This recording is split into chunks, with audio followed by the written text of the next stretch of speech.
Hello.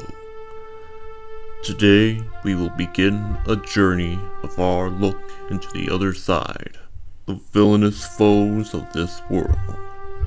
This is a side of the universe that I feel is not well explored. Thus, I will do these stories proper justice. While we have discussed certain villains' backstories, these side tangents were only discussed to add further context to the lives of our heroes. Let us not beat around the bush much further. Let us finally delve into today's topic. Our subject is Dr. Goo Goo G'joob, an inventor originating from ancient China 1,000 years ago. He was a man ahead of his time, and he used that to conquer the land. These expeditions led him to discover something extraordinary. He found a set of rings that, once worn, granted him strange and potent powers. These artifacts were dubbed the Chaos Rings, and he quickly formed a group of trained martial artists whose organization bears the same name as Dr. Gongren's weapons. This greatly helped him in his conquest of the land. These rings allowed him to essentially become immortal. As the centuries went by, he saw more of the world. His sights upon his widened scope led him to expand his ambition, for his goal now is to conquer the world and put it under his regime. Like a previously mentioned tale, I feel the best way to convey this story is by letting our subjects speak for themselves. Here is a clip for new recruits of his conglomeration of crime to watch.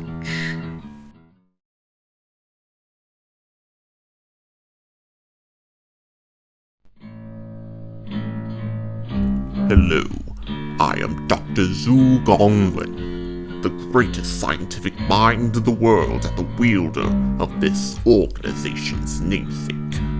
This message is for our newest recruits. If you are one of them, lend me your ears. Your role here is to aid in the overthrow of the entire world. These governments are rife with corruption and greed.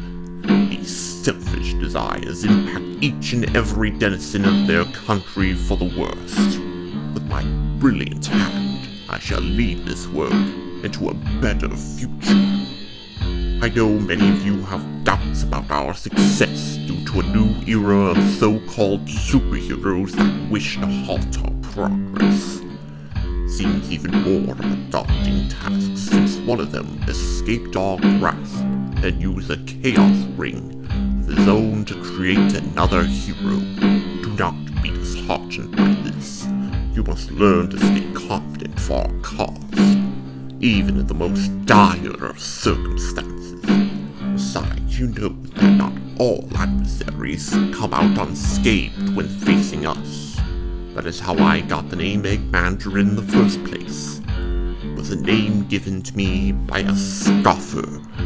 While his name is lost to time, he was made an example of to all other individuals who dare oppose me.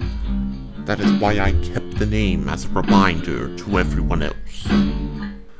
It should be noted that one secret operative and my grandson, Obadiah Nega, was not suspected to be affiliated with our group for years until Hawk exposed him.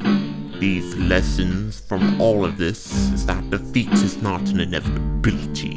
You must be resilient in the face of hardship. Give any opposition your all.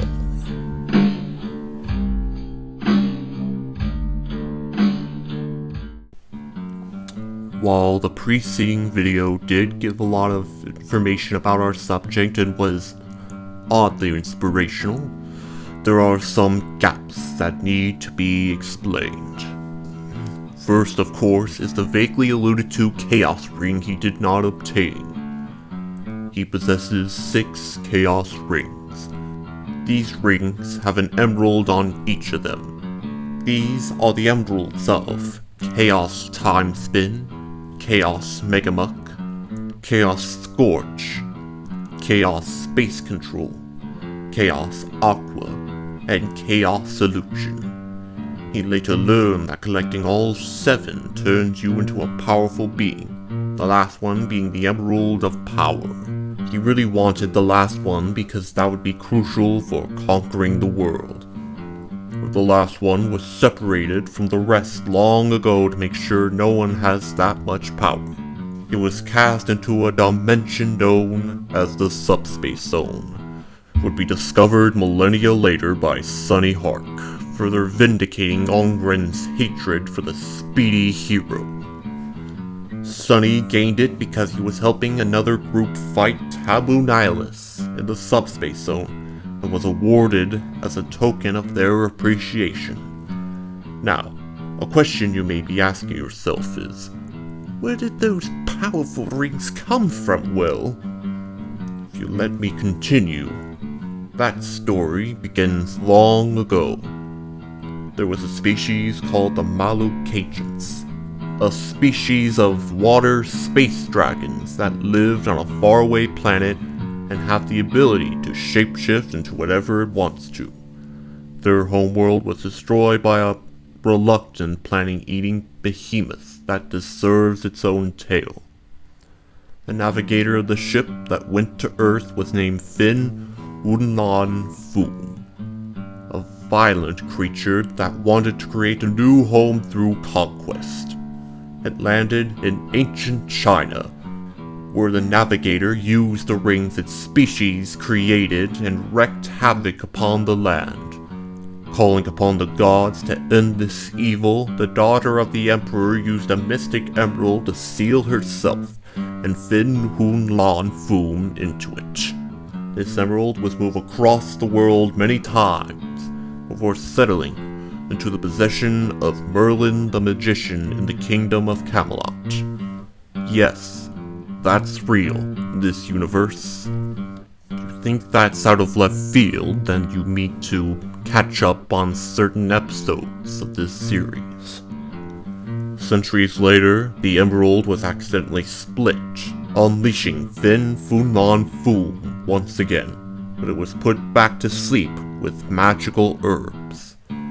The dragons of Camelot that helped their former navigator were slain, and the rest stayed in China, where they evolved into dinosaur-esque creatures known as Chalsaurs, and, for reasons still unknown, moved to the then undiscovered island that would be later called Savage Angel's Island. The broken collection of stones, called the Master Emeralds of Merlin, ended up in the possession of Blackbeard the Pirate.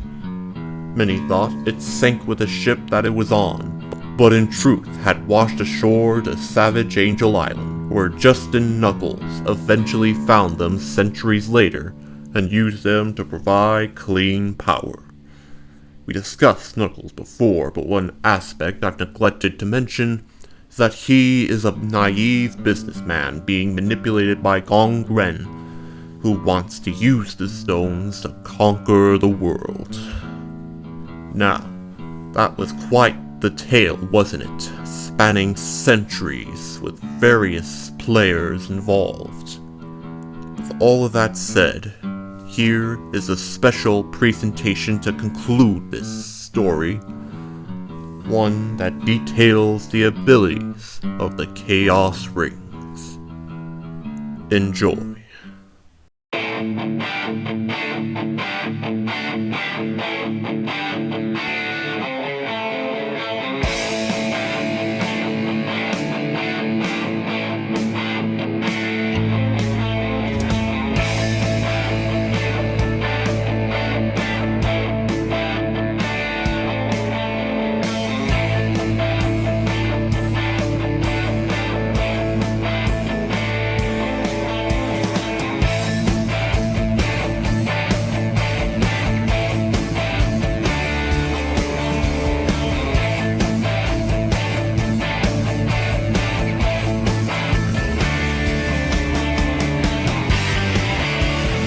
What a very informative piece that was. Spent a lot of time on that video, but it was 8 minutes I wouldn't have spent on anything else. Now, for the rest of the conclusion of this story. You may be wondering how he keeps losing despite his powers. There are a few main reasons. One is that every time he wants to use the Chaos Gems, he has to say the name of the gems he wants to use. 2. The emeralds use a lot of power when used, which is why he wants the last emerald because it allows him to get limitless power to the other gems. Finally, Hark's tech in his suit can detect the energy the Eggmandarin is about to use. Despite this, he continues to fight Hark due to him seeing him as a worthy rival, and not just power, but in intellect as well. This should clear up some things you might be curious about. With all of that said, I do hope you found this rather compelling. This is merely a taste of what villainy lies within this world. Next time we shall explore, once again, villainy. Stay tuned if you are interested. Until then, I bid you farewell.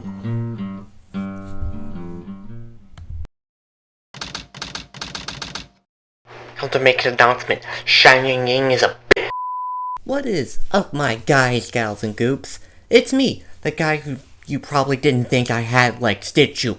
I'm like Gru, but before Gru. I'm like Egg Gru. I got him. You know, me, Nate, just Nate. I gotta say, thank you so much for the last video. And it's really gonna influence my content going forward. I just put this whole video on pause for that specific thing. And I think it turned out well. Of course, I could have done other things that could have made it better, like spent more time. That would have made things a bit different. You know, like the game theory section. Anyway, I really like the design of this image because the colors really reference both things, but mostly Eggman. It's really cool. I like how the little tufts of hair reference the mustache. Lovely. Also, Eggman has hair. So, good luck on seeing that. The biggest thing of note here is the name. You know, Robotnik means a worker in Slovak, and in Chinese it means, you guessed it, Gongren. So, that's how I came up with the name. Bet you didn't know that, unless you speak Chinese. With this small audience, I kinda doubt it, but anyway, thank you so much. Not just for watching this video, but the other video. You know, really helped the channel a lot, more than you can ever think. That video will determine what I do next, at least in these videos. I want to do more styles. Well, styles in these kind of outros, you know? Kind of replicating the styles in the outros. Since this is a villains pack, there is one particular villain that could really work having another style in the outro. But that's for another day. Until then, bye!